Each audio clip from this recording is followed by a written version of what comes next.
রাজধানীর বাস টার্মিনালগুলোতেও ঘরে ফেরা মানুষের উপচে পড়া ভিড়। সড়কপথে ঈদযাত্রার সবশেষ খবর নিয়ে মহাখালী বাস টার্মিনাল থেকে যুক্ত হচ্ছেন সহকর্মী ফারজানা আক্তার। ফারজানা, গতকাল আমরা স্বরাষ্ট্র উপদেষ্টার বক্তব্য শুনেছিলাম এবং তিনি বলেছিলেন কৃত্রিম সংকট যদি টিকিটের তৈরি করা হয় কিনা সেটার জন্য তদন্ত করা হবে, নজর রাখা হবে। আজও অভিযোগ এসেছে বাড়তি ভাড়া নিয়ে। আর এই সমস্ত অনিয়ম অভিযোগ নিয়ে আসলে কী ধরনের ব্যবস্থাপনা এখন প্রশাসন নিচ্ছে একটু বলবেন, সাথে বাস টার্মিনালে যাত্রীদের চাপের খবরটাও একটু জানিয়ে দেবেন ফারজানা।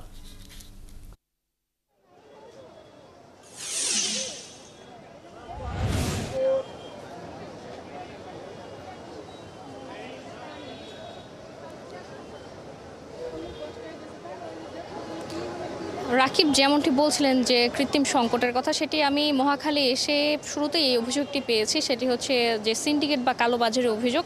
কয়েকজন ক্রেতা এসে যেমনটি বলছিলেন, যাত্রী এসে বলছিলেন যে একটি বাসে কিন্তু 40-45টির মতো সিট থাকে, কিন্তু 5-6টি টিকিট বিক্রি করার পর তারা নাকি জানাচ্ছিলেন যে টিকিট পাওয়া যাচ্ছে না। এক্ষেত্রে তারা অভিযোগ করছিল যে এখানে একটি সিন্ডিকেট রয়েছে, তারা অভিযোগ করেছে। এবং আমরা দেখেছি তার কিছুক্ষণ পরে সেনাবাহিনীর একটি টিম এসেছিল, তারা এসে এই বিষয়টি তদারকি করছে। এবং আমি সকাল থেকে গাবতলী এবং মহাখালী বাস টার্মিনালে সংবাদ সংগ্রহ করতে যেটি দেখলাম যে যখনই সেনাবাহিনী বা ম্যাজিস্ট্রেটের কোনো টিম আসে তখন আসলে বাসগুলো নিয়মিত যেই ভাড়া সেই ভাড়াই রাখে, কিন্তু তারা চলে যাওয়ার পর দেখা যায় আবার তারা বাড়তি ভাড়া রাখে বা যাত্রীদের এক ধরনের হয়রানি, এমনটাই কিন্তু তারা যাত্রীরা বলছেন যে তারা হয়রানির শিকার হচ্ছেন। সকালে আমি দেখলাম যে একটি বাসে যাত্রীরা দ্বিগুণ ভাড়া দিতে রাজি না হয় সেই বাসটি ছেড়ে যেতে রাজি হয়নি। এরপর তারা ম্যাজিস্ট্রেটের কাছে গিয়ে সেটি অভিযোগ দেওয়ার পর আমরা দেখেছি ম্যাজিস্ট্রেট আসলে সেই বাসের বিরুদ্ধে ব্যবস্থা নিয়েছে এবং তাদেরকে বলেছে যে তাদের যে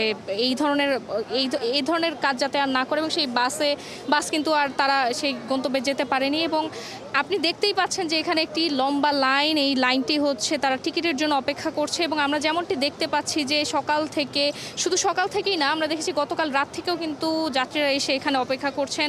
অনেকে কাল রাত থেকে অপেক্ষা করছেন, কেউ কেউ ভোরে এসেছেন এবং তারা বলছেন যে তারা সকাল থেকে অপেক্ষা করার পরও টিকিট পাচ্ছেন না। এবং আমরা দেখেছি যারা অনলাইনে টিকিট কেটেছেন তারা মোটামুটি টিকিট পেয়েছে, এর আগে টিকিট কেটে রেখেছিলেন, কিন্তু এর বাইরে এখন যারা সকাল থেকে আসছেন বা এখন আসছেন তারা টিকিটের জন্য কিন্তু অপেক্ষা করছেন। এবং তারা বলছেন যে ঈদের আগ মুহূর্তে এটি তাদের কাছে সোনার হরিণ, তারা শেষ পর্যন্ত অপেক্ষা করছে। আমরা কিন্তু এমনও দেখেছি যে অনেকে টিকিট না পেয়ে কিন্তু আবার তারা বাসায় ফিরে যাচ্ছে। এবং আরেকটি বিষয় সেটি হচ্ছে পরিবহন সংশ্লিষ্ট ব্যক্তিদের সাথে আমরা কথা বলেছিলাম, তারা যেমনটি বলছে যে তাদের এই গাড়ি না থাকার কারণ হচ্ছে মহাসড়কে যেই যানজট, সেই যানজটের কারণে কিন্তু গাড়ি এসে পৌঁছাতে পারেনি। যেই গাড়িটি রাত 10টায় এসে পৌঁছানোর কথা সেটি আজ সকাল 6টায় এসে পৌঁছেছে এবং অনেক গাড়ি কিন্তু এখন পর্যন্ত এসে পৌঁছেনি। এই কারণে যেমনটি হচ্ছে যে গাড়ির তুলনায় যাত্রীর সংখ্যা বেড়ে গিয়েছে, এই কারণে টিকিট নিয়ে বলা যায় যে এক ধরনের কাড়াকাড়ি লেগে গেছে। এই জন্য কিন্তু এখানে দেখছি যে টিকিটের জন্য তারা অপেক্ষা করছে এবং অনেকে ছোট শিশু নিয়ে এসেছেন। ভ্যাপসা গরমে তারা বলছেন যে তাদের আসলে কিছুটা ভোগান্তিই হচ্ছে। তো রাকিব, এই ছিল আমার কাছে মহাখালী বাস টার্মিনাল থেকে সবশেষ খবর।